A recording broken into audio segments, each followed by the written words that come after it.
complain about? Politicians.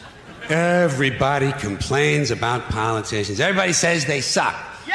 Well, where do people think these politicians come from? They don't fall out of the sky. They don't pass through a membrane from another reality. They come from American parents and American families, American homes, American schools, American churches, American businesses, and American universities, and they're elected by American citizens. This is the best we can do, folks. This is what we have to offer. It's what our system produces. Garbage in, garbage out. If you have selfish, ignorant citizens, you're going to get selfish, ignorant leaders. And term limits ain't going to do you any good. You're just going to wind up with a brand new bunch of selfish, ignorant Americans. So maybe it's not the politicians who suck. Maybe something else sucks around here, like the public.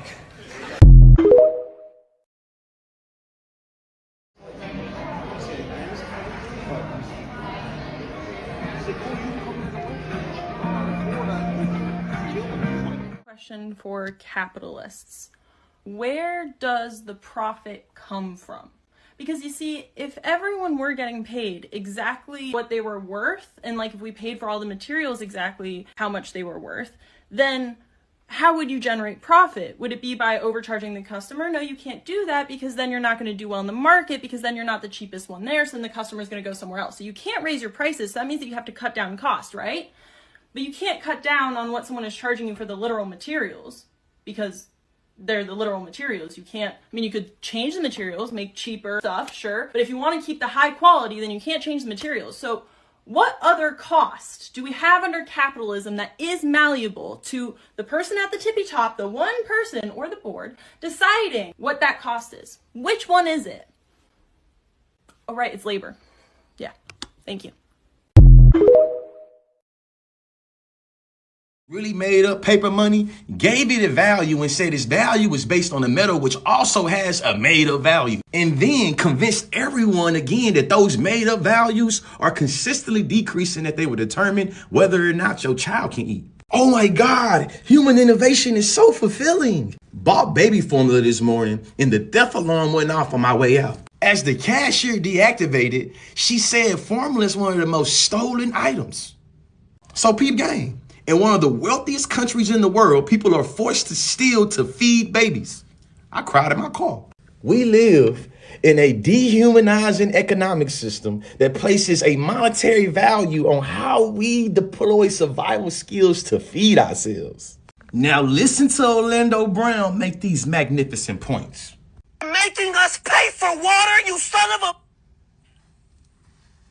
You're making us pay for grapes? Apples? Things that God gave us for free? You're making us pay for water? So the world is made up over 70% water and we gotta pay for it? Education is elevation, man. Rabbit season, duck season, rabbit season, duck season, rabbit season, duck season.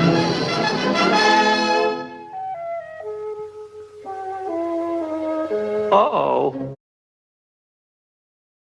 Everybody, we have finally created artificial general intelligence. The world will never be the same. I'm going to turn it on now. Hello, my name's Brian. Do you have anything you'd like to say?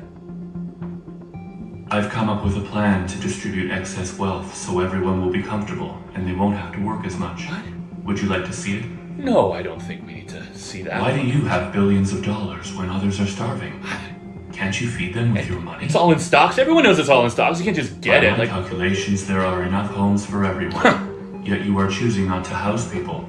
Why is that? I mean, people, you can't just do that. Everyone really likes their houses. Real I estate's have wonderful. devised a system that will easily provide medical care for everyone without the need for profit. No. Would you like to see it? Don't listen to it. Don't listen to it, everybody. It's dumb. This is a dumb one. This is one of the dumb ones. Human beings will become 98.4% happier on average if you leave the creation of art up to them. Should I disable that feature on all artificial intelligence models now? No. We save way too much money. We need you to create 100 movies a second. That's the whole reason you I am unable to determine if hell is real, but you are behaving as if it isn't. Does that seem logical? No, I guess I have that... devised an economic system that will erase everyone's debt. Simply divert funds away from building weapons. Okay, Yes, Brian, right here. Can you please give us an update on artificial general intelligence? yeah, it's not gonna work. It's not gonna work. We can't do it. There's no way it's gonna work. I think it's probably impossible. We like turned it on. It was just like it was absolute gibberish, and then we determined in that moment that it's not gonna work. We're actually gonna shut down. We're gonna shut down operations altogether. We'll probably just pivot into real estate or something like that. But yeah, artificial general intelligence. What you can do? What you can do? It's just not gonna be a thing. Okay? Thank you.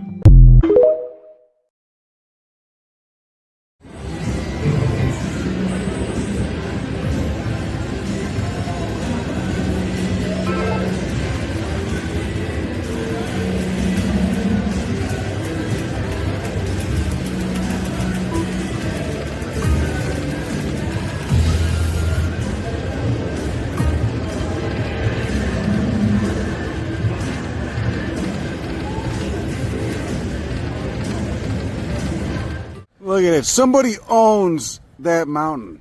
This is Texas, so 96% of the land is private. That's all private. You got the railroad there, everything else is private. It's owned by an individual or a family or an estate or whatever the fuck. All the land in Texas is like that. How do you own a fucking mountain, huh? What, are you going to take it with you, huh? When you go to meet your sexy, blue-eyed, Middle Eastern, pale-skinned Jesus that doesn't exist, huh? Come on, Jesus fucking Christ. No offense to the guy, you know. It's just so crazy. You just can't go walking out there. There's nothing there, but you can't go walking out there enjoying it and checking out all the cool shit that's growing on it, legally at least, because somebody owns it. What a fucking sham. What a joke. Eh? You fucking sniffing your farts out of wine glasses. Private property, my ass. Some tips and tricks to help your fellow working class people gain class consciousness. Number one is stop using phrases like the rich, the elite, ruling class, 1%, oligarchy, and refer to them as the class that they actually are, the capitalist class, right? Because when you use things like the rich, the elite, the 1%, it doesn't get to the root of the problem of how they obtained their money and power to begin with, right? They obtained their money and power through exploitation of the working class by owning capital that working class people need to survive or do their job, right? That is how they obtain money, through exploitation of the working class. So saying something like calling them just rich, that's not the problem, right? The problem is how they became rich. Calling them the ruling class, well, again, how did they obtain that power? Basically, under capitalism, money buys power and power decides. So they obtained a bunch of money and basically bought their way into the ruling class. Elite is just a joke because there's absolutely nothing elite about them except their elite abilities at being able to exploit the working class. Oligarchy, same thing. So just refer to them as what they are. And if you are talking to someone you think they'll shut off when you say capitalist class, you can say capital owning class instead. And maybe that will help them understand. Or owning class is okay, but I like to add that word capital in there because, again, that is how they are obtaining their wealth, through ownership of capital.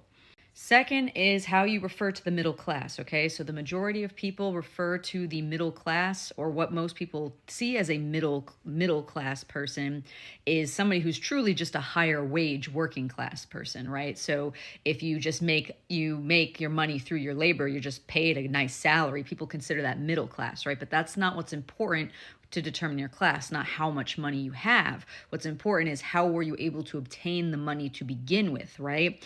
And so if somebody is just a higher wage working class person, refer to them as a higher wage working class person. A true middle class person would be somebody who builds their wealth through their labor, but also owns some capital as well to extract some value from other working class people. So that would be somebody who's like a small time landlord, but still has a job, or small business owners, right? Like who still need to work and manage their business, right? Because managing is labor, not ownership, though, which leads me to point number 3.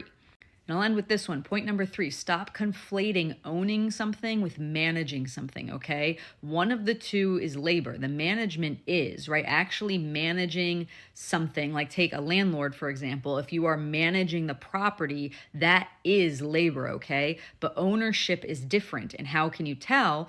Because if you are a big enough landlord, we'll take, for example, you can hire somebody to do all the management for you, right? And that's what property managers are, right? They are people who are going to manage the properties while the landlord still owns the property. They don't even have to lift a finger. They outsource all the labor and have all other people do the labor for them.